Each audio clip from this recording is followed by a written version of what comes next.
7th class. आज हम पढ़ेंगे chapter number 5 fundamental rights and duties. Last class में हमने कॉन्स्टिट्यूशन पढ़ा था। कॉन्स्टिट्यूशन के बारे में हमने पढ़ा था कि कैसे कॉन्स्टिट्यूशन बना और हमारे लॉज बने। अब हम इसके बारे में पढ़ेंगे जो हमारे लॉज हैं उनके बारे में कि क्या क्या होते हैं हमारे लॉज। तो हमारे फंडामेंटल लॉज हैं right to equality, right to freedom, right against exploitation, right to freedom of religion, culture and educational rights. अब हम यहाँ देखते हैं राइट टू इक्वलिटी। सबसे पहले तो राइट टू इक्वलिटी में क्या है कि आप जैसे जानते हैं कि इंडिया हमारा डेमोक्रेटिक कंट्री है, तो हमारी डेमोक्रेटिक कंट्री में सारे रूल्स फॉलो होते हैं। जैसे राइट टू इक्वलिटी मतलब कि एकता, भाईचारा। यहाँ पे सारे रिलीजन के लोग रहते हैं और ना उनका कोई लैंग्वेज, सबकी लैंग्वेज अलग अलग होती है, सबकी कास्ट, रिलीजन, सब सारी चीजें अलग होती है, लेकिन फिर भी वो सारे एक साथ रहते हैं, एक समान रहते हैं। नेक्स्ट है हमारा राइट टू फ्रीडम। तो राइट टू फ्रीडम में क्या होता है कि राइट टू फ्रीडम मतलब यहाँ सारे धर्मों के लोग तो रहते ही हैं। इक्वलिटी और freedom as it is common ही है। यहाँ पे फ्रीडम इसलिए कहा गया है क्योंकि यहाँ सारे धर्मों के लोग अपने अपने रिलीजन के साथ और अपने अपने रिलीजन को फॉलो करके रहते हैं। वो फ्रीली इस कंट्री में रह सकते हैं। बाकी की दूसरी जो कंट्रीज देखते हैं आप, वहां पे सब मतलब हर कंट्री में अलग अलग धर्मों के लोग रहते हैं। जैसे अरब में आपको मुस्लिम्स मिलेंगे वैसे ही, लेकिन जो इंडिया है हमारा, वो यहाँ पे सारे धर्मों के लोग रहते हैं, जैसे हिंदू, मुस्लिम, सिख, ईसाई, सभी लोग। फिर इसमें आता है freedom to live and settle in any part of India. तो यहाँ पर जो लोग रहते हैं उनको फ्रीडम है कि वो अपना परमानेंटली वो जैसे चाहे वैसे रह सकते हैं। फिर है freedom to take up any job और ट्रेड एनीवेयर इन इंडिया। वो कहीं पर भी इंडिया में वो कहीं पर भी जॉब कर सकते हैं, अपना व्यापार बढ़ा सकते हैं। फ्रीडम टू लिव ये वही है। The importance of rights in meaningless until a person in safe and alive. मतलब यहाँ पे जो पर्सन लोग रहते हैं वो सेफली रह सकते हैं, जिससे उनको एक दूसरे से कोई प्रॉब्लम नहीं होती है। फिर नेक्स्ट हमारा आता है राइट अगेंस्ट एक्सप्लॉयटेशन। एक्सप्लॉयटेशन में क्या, तो इसमें बताया गया है कि जो एक्सप्लॉयटेशन है, राइट अगेंस्ट एक्सप्लॉयटेशन वो है कि वो सिटीजन को प्रोटेक्ट करता है एक्सप्लॉयटेशन से, जिसमें कोई भी विदाउट एनी डिस्क्रिमिनेशन, मतलब किसी भी रोक टोक के यहाँ पे जो भी है वो लोग अपना, जो सिटीजन है वो अपना वर्क कर लेते हैं बिना किसी की फोर्स के।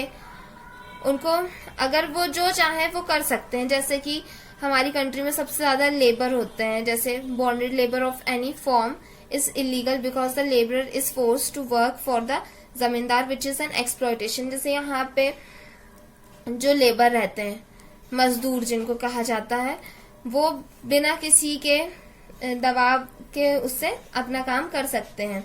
The constitution also states that children under the age of 14 years should not be employed in factories or mines or any other hazardous jobs।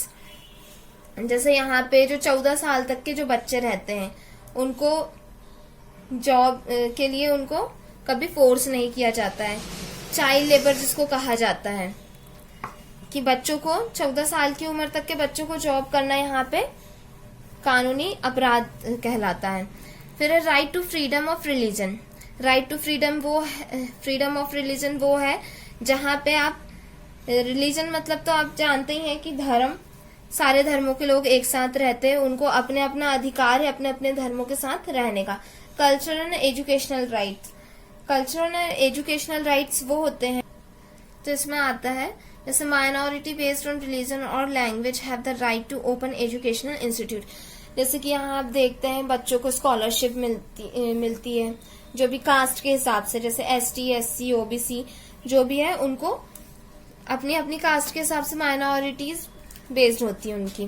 फिर है right to constitutional remedies. Constitutional remedies मतलब वो जहाँ पे आपको protection मिलती है, आपको अपनी अपनी सेफ्टी के लिए प्रोटेक्शन दी जाती है।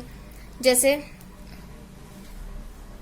The judiciary protects the fundamental rights during emergency, the government can suspend the fundamental rights, मतलब जैसे कोई इमरजेंसी के लिए आपको प्रोटेक्शन भी दी जाती है। फिर है स्पेशल प्रोवियंसेस फॉर वुमेन, जैसे औरतों के लिए equality before law, no discrimination against religion, caste, subcaste, sex, place of birth etcetera, equal employment opportunity, equal wages for equal work. जैसे औरतों को यहाँ पे बहुत रिस्पेक्ट दिया जाता है, जैसे कि आप जानते हैं कि जैसे हिंदू धर्म में औरतों को मतलब देवी माना जाता है, वैसे यहाँ पे हमारे जो रूल्स के अकॉर्डिंग वुमेन्स को ज्यादा वो प्रोटेक्शन दी जाती है और ज्यादा उनको माना जाता है। फंडामेंटल ड्यूटीज, अब हम पढ़ेंगे फंडामेंटल ड्यूटीज के बारे में। तो फंडामेंटल ड्यूटीज वो होती हैं जैसे every individual should respect the constitution, the national goals, institution, national flag and national anthem.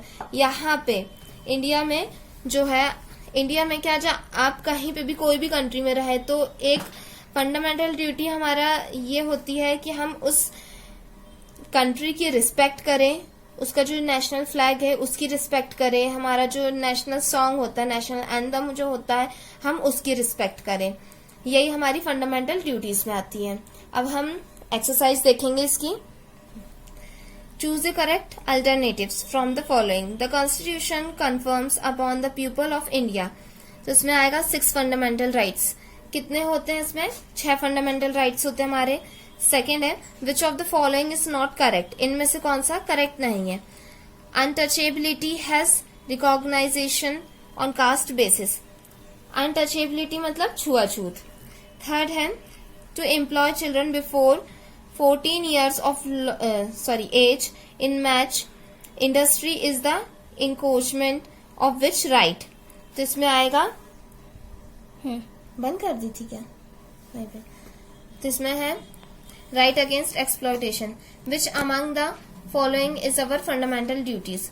To raise voice for reservation in panchayat and municipalities. फिर है आपका फिल इन द ब्लैंक्स, ये आप लोग खुद करेंगे बुक से ढूंढकर। यहाँ पे आपको ऑप्शन दिए हैं, आप इनमें खुद फिल करेंगे। फिर हम आते हैं शॉर्ट आंसर की तरफ। तो शॉर्ट आंसर्स आपको नहीं करने हैं, हम सिर्फ लॉन्ग आंसर्स करेंगे। तो लॉन्ग में है फर्स्ट वाला, right notes on any 2 fundamental rights. किसी 2 फंडामेंटल राइट्स के आपको नोट्स लिखना है। तो इसका आंसर हम देखेंगे, कोई भी 2 फंडामेंटल राइट्स आप लिख सकते हैं पेज नंबर 30 से देख के।